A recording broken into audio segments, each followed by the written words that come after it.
2025年嘛，对 A 股呢主要看政策呢，一个就是货币政策，一个是财政政策。货币政策其实说实话，你们如果看海外的这些评论吧，你会发现其实大家最近一直在讲，就是中国的国债收益率已经跌到了很低很低的位置，非常非常低的位置了。这也就是为什么很多分析师说红利可能会走得好，国债的收益率已经很低很低了，好像也破1了。我如果没记错的话，我这里不能看万德，因为万德要 IP 要国内啊，就是1年的已经破1了，很低很低了。那这些寻求固定收益的，这个收益率是不够的，他会找什么？他会找红利这样的，就是它比较有稳定的分红。所以说大家可能讲说，有分析师说，那可能最差的情况下红利会走得比较好，那这个真的很低了。这个货币政策我感觉就是对整个的经济也好，还是股市也好的效果已经弱化了，就是大家的消费就是不愿意去消费，居民加杠杆就不愿意加，就不愿意去消费，要省钱嘛，对吗？就很难很难。这是 M1 哈，在历史上呢，股市跟 M1 是呈强相关性。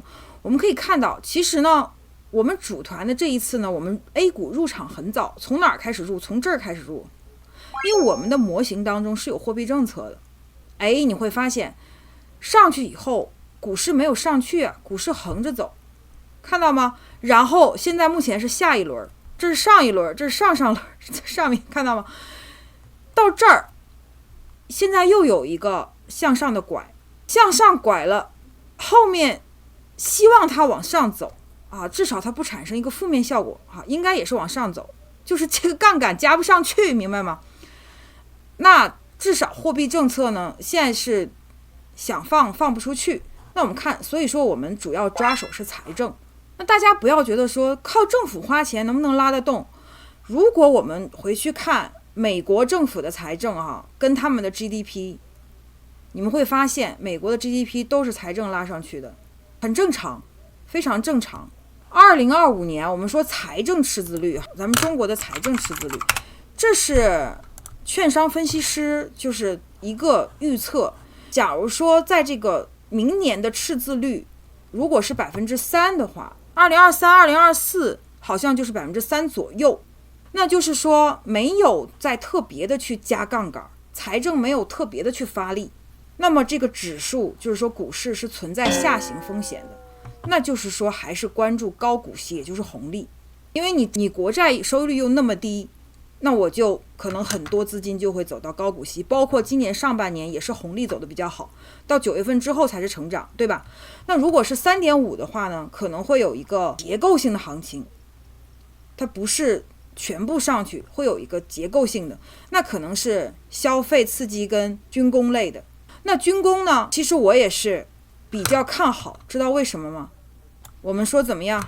到后面这些地方，到后面这一块，整个康波周期到后面这一块，什么会增加？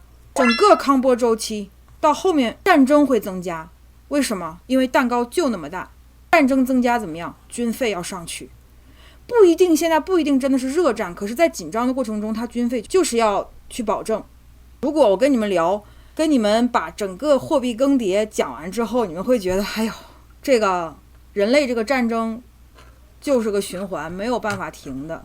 其实要这么分享，我就可以3个小时。我最近在看那个荷兰，其实好多视频我是不敢做，我是觉得我怕我说的不够好，就一直看，然后越看越觉得还没有准备完，看的越多越觉得不够，特别是历史类的东西我们上一次讲的是西班牙银币，对，西班牙银币最后是被谁给代替了？是荷兰那个小国家。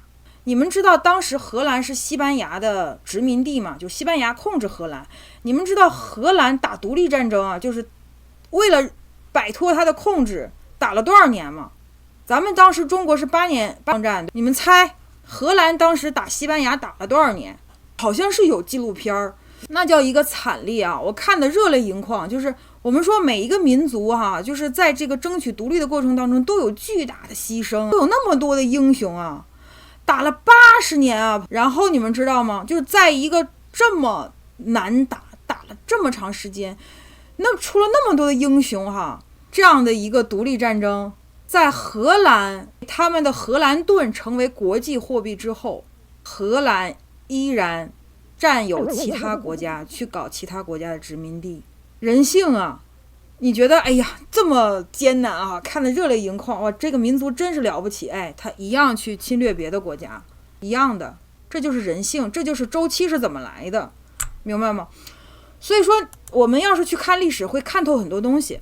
我还特意想了一下，当时到咱们中国来那个就是八国联军啊，有没有荷兰？还真没有。为啥？因为那时候他已经很弱了，没人带他玩了。要有人带他玩，估计他也来了。人性就是这样子哈。到后面这就是军费，就是你的军备要搞上去。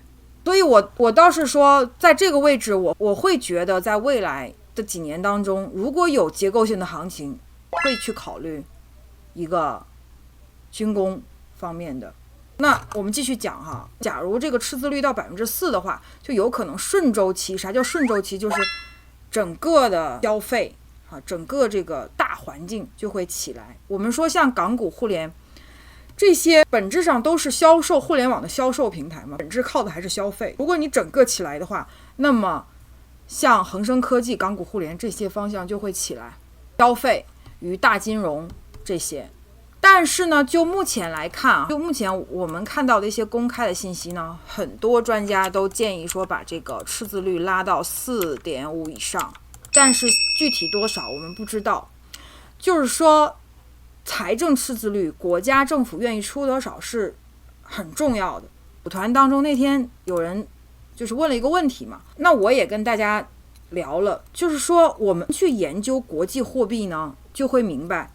你知道这个国际货币啊，它有一个回流机制。看我们刚刚聊那个西班牙，它是跑到了新大陆，然后发现了白银矿，就没日没夜的开始搞这个白银，弄出来的银元。拿银元干嘛呢？本质上就是上我们东方国家来买奢侈品，因为那个时候我们也很强大。这里的主要货币是银嘛，所以这个银就可以买我们的东西嘛。本质上这个银就成为了全球贸易的一个交易的货币。他就不断的开采，然后就做这个东西，但是这个银子全流出去了。但是银矿是有限的，开采完了之后，开采难度逐渐的加大，开采速度逐渐降低，最后就不行了，因为它没有一个回流机制。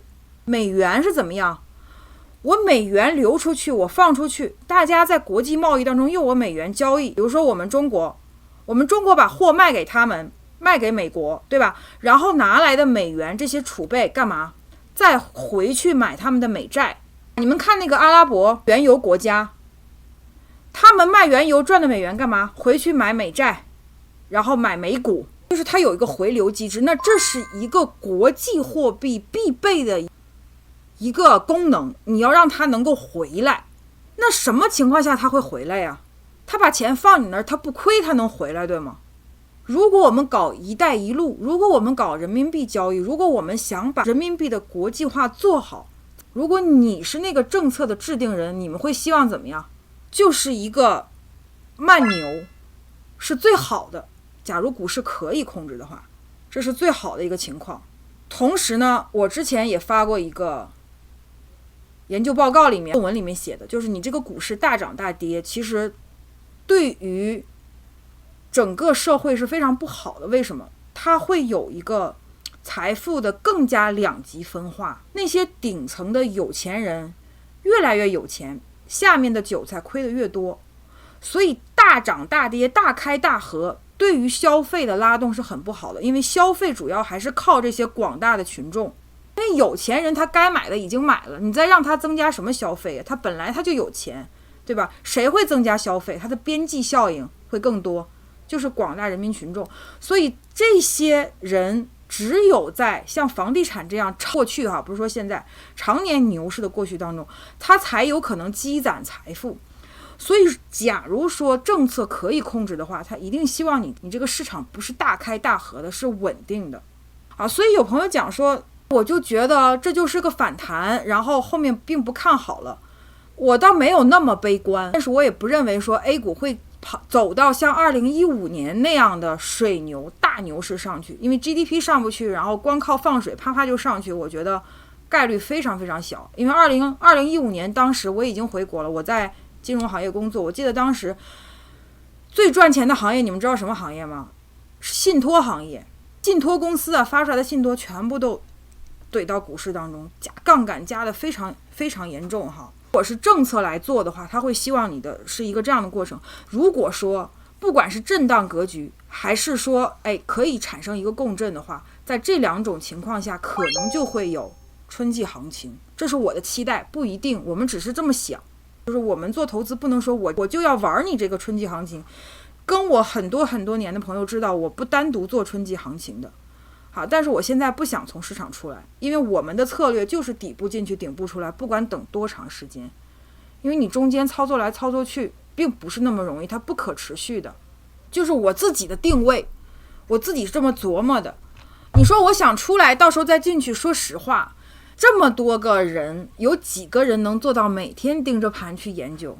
就我每天写的东西，有几个人能做到每天都来把我的内容都看了？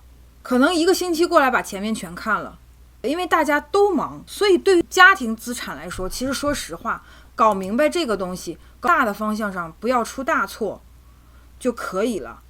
我们再回去看哈，就是说在整个一个过去的过程当中，这个牛市有什么特征？先快涨，然后休整 1.5 年，这是94到97年的牛市，最后又涨了 1.5 年，休整了很长时间。然后我们再看这个也是快涨，休整了半年。好，这是2000年，这个呢是2015年那次牛市之前，快涨之后又休整了1年，快涨了，然后2020年快涨了3个多月，休整了1年，就休整半年到1年多，很正常。但是你说，我就下来之后，我就在这儿平仓了，然后我在下面再进去行不行？行，不是不行，抓住了就抓住了，你抓不住你就拿着，明白吗？就是说你在这个顶部你刚好抓住了，你就抓住了，你没有抓住，你这个时候再去折腾就没有意思了。我们既然当时上去之后10月份没有出来，就涨了1个月，你看我们前面都快涨2个月、3个月，好，这是1.5个月，我们这次都没有涨1.5个月吧，1个月就下来了。但是就是说我们没有从那个点出来，你再去在这个位置折腾，我就觉得没有必要，太想去折腾，尤其是现在又跨年。好，那么如果接下去做的话，我们做哪些方向？首先呢，就是这个我们已经讲过1年了哈，就这一轮上去的话，应该会走成长啊。从这个一般情况下 A 股是3年会切换嘛，我们用套利 K 线来看的话，一个是国证成长跟价值的套利 K 线，还有一个沪深300跟创业板的一个套利 K 线，就可以看到现在已经轮到成长去走了。同时呢，海外已经先走过了，所以其实呢，这一轮的方向相对来说还是比较好选的。更多投资策略分享，请关注微信公众号“微微庄主第一策略圈”。